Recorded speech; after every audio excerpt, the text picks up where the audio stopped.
Well, welcome to everybody, and we say a special welcome from Bere Island to those who may be joining us from around the world through the webcast. We've just finished Mass on Bere Island, Palm Sunday Mass. It has been the beginning of our liturgical celebrations for Holy Week. And here in the Heritage Centre on Bere Island, where we'll be having all the talks and meditations during the week, we begin the retreat itself. And I'd like to begin by just reflecting a little bit upon the idea of Holy Week and where the liturgies and the meditation times and the reflection on the Word of God, on the Scriptures, how all of that fits together to make into what we call a retreat experience. And I think they are all essential elements of what we call religious experience. There's the ritual form, the words, the rituals, the gestures, the ancient symbols that we repeat. Perhaps they're very familiar to us, perhaps they're rather strange to us, but they come to us from a great tradition. And then there is the reflection in our own private time or in our discussion together. We'll have time for discussion groups on the Scriptures, the distillation of that religious experience. And we have to come back to those sacred texts over and over again. There's always more in them, there's always more to tell us about. And on this retreat in particular, we have the times of meditation. For those of us who are making the full retreat, these times of meditation will be sort of the real framework, the real the hinges of the day. So all of these are complementary aspects of our religious experience in Holy Week and of the retreat itself. Why do we call it Holy Week? We call it Holy Week because, just to show that we are live, we call it Holy Week because it is a week that introduces us into a deeper kind of religious experience. And I think it's not just about religiosity, it's not just about doing a lot of religious things or dressing up in particular ways or going to church. I think if we enter into this Holy Week, maybe put the emphasis there, this Holy Week, then religion itself is redefined. It's redefined for us by a series of events that began with the cleansing of the temple, when Jesus went into the temple and threw out the money changers and the pigeon sellers, those who were turning his Father's house, he said, into a commercial enterprise. And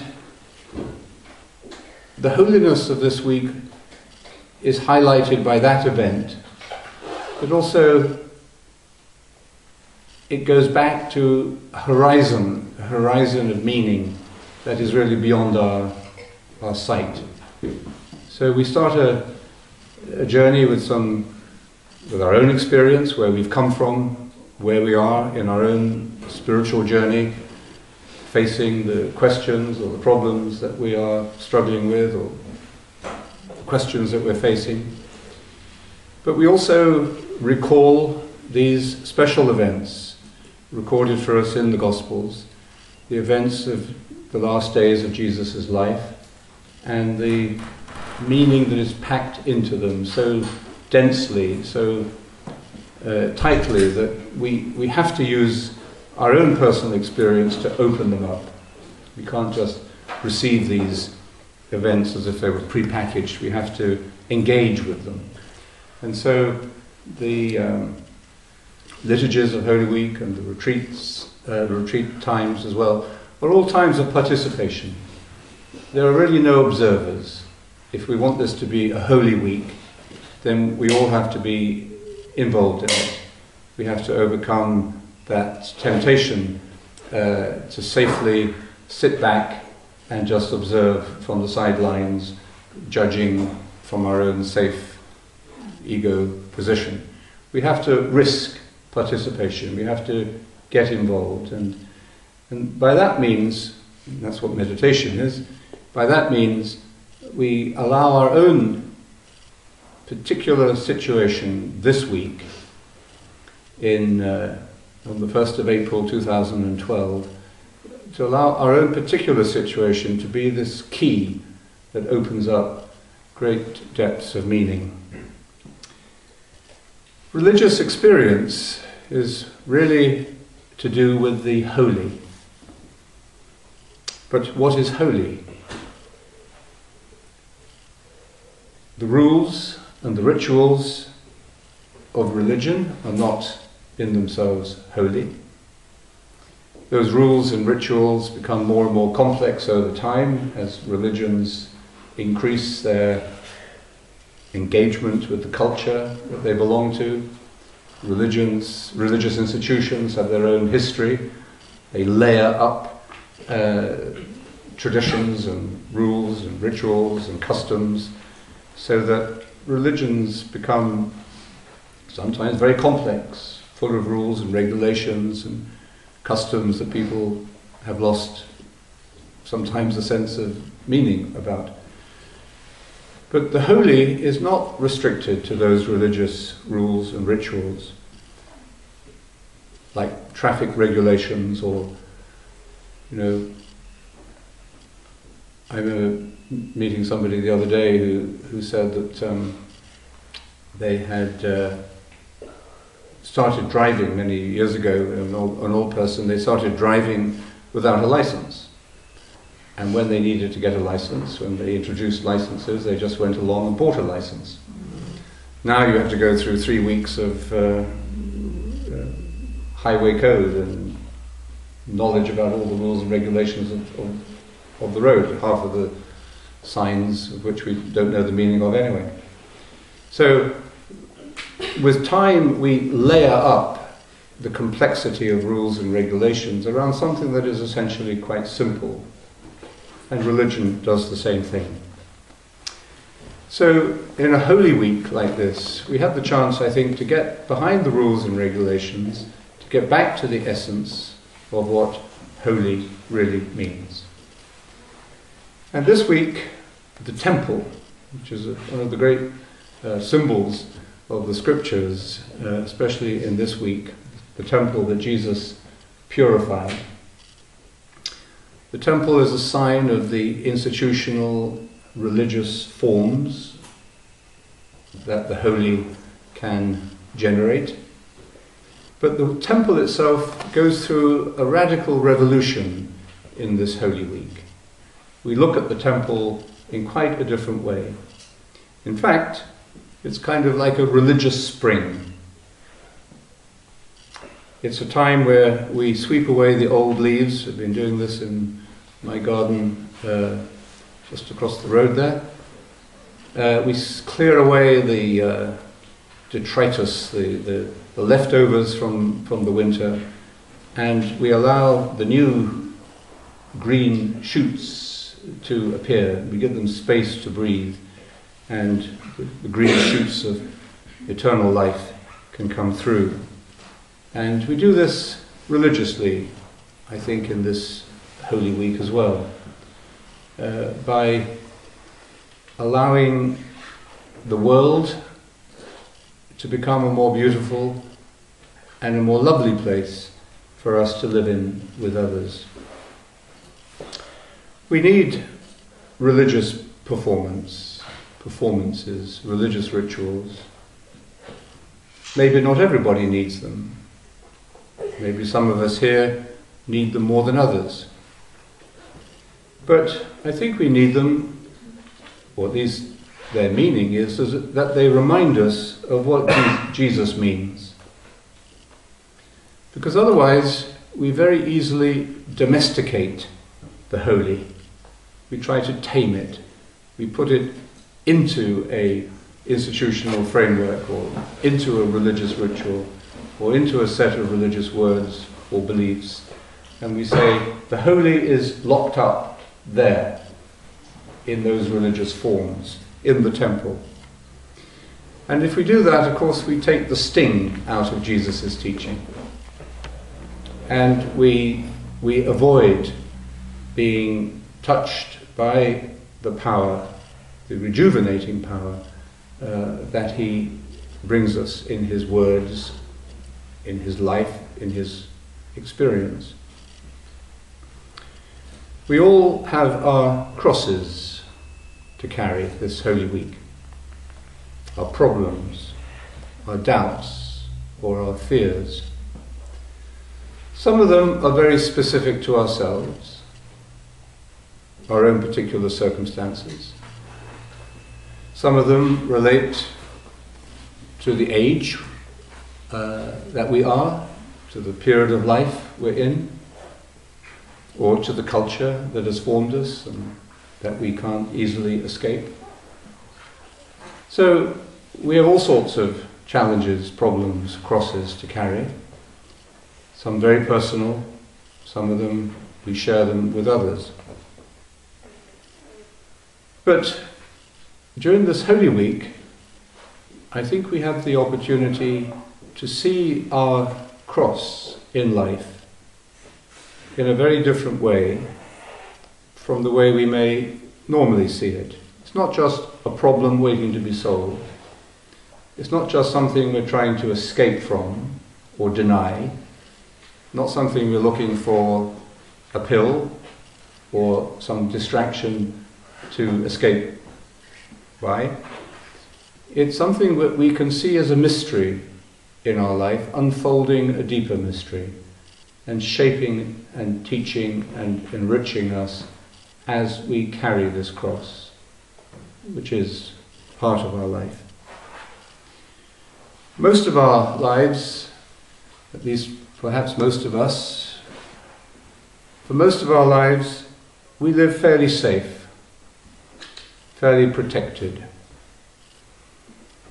We're surrounded by institutions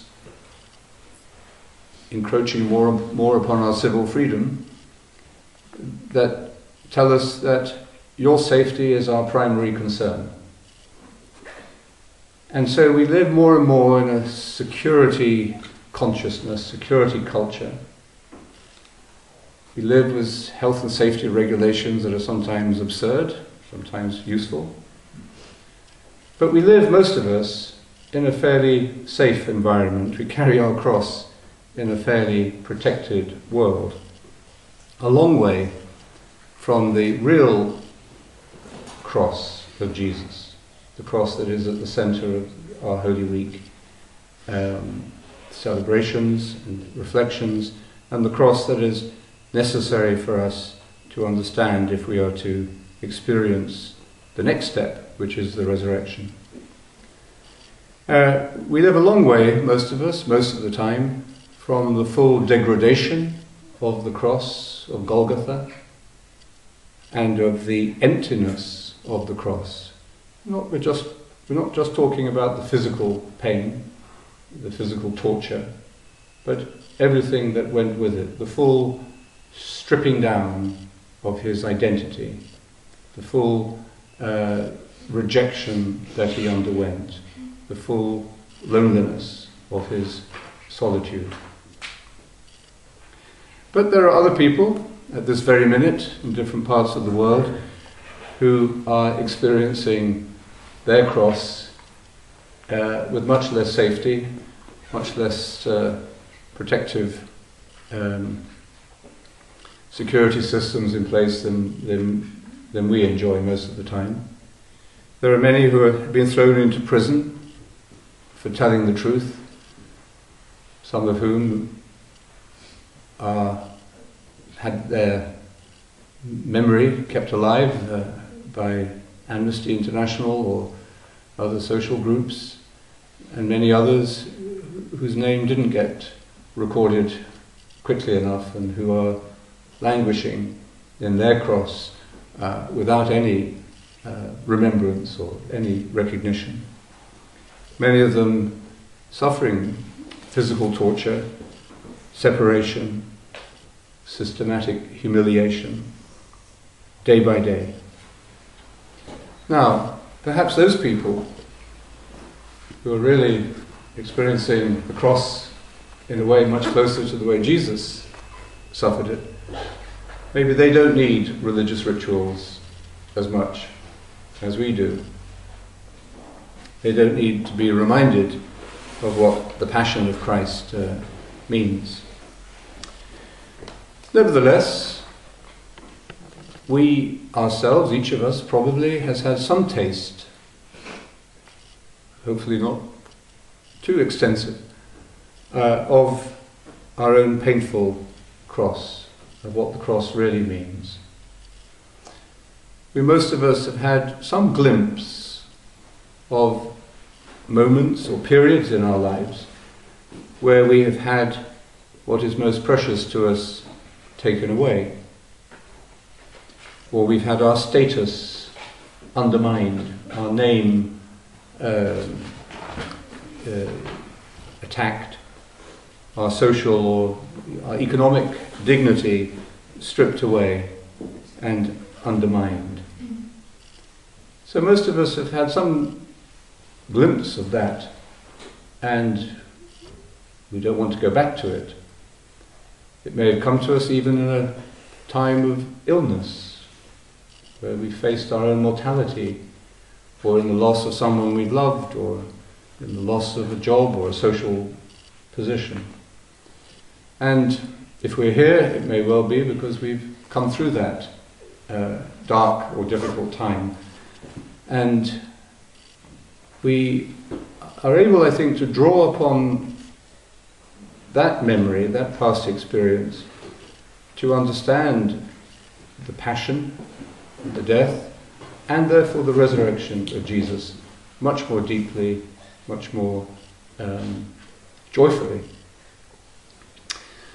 So the point of this week is that we can't stay just with the ordinary kind of religious experience that is contained in a conventional form, conventional ritual, or that reassures us of our safety and of our respectability.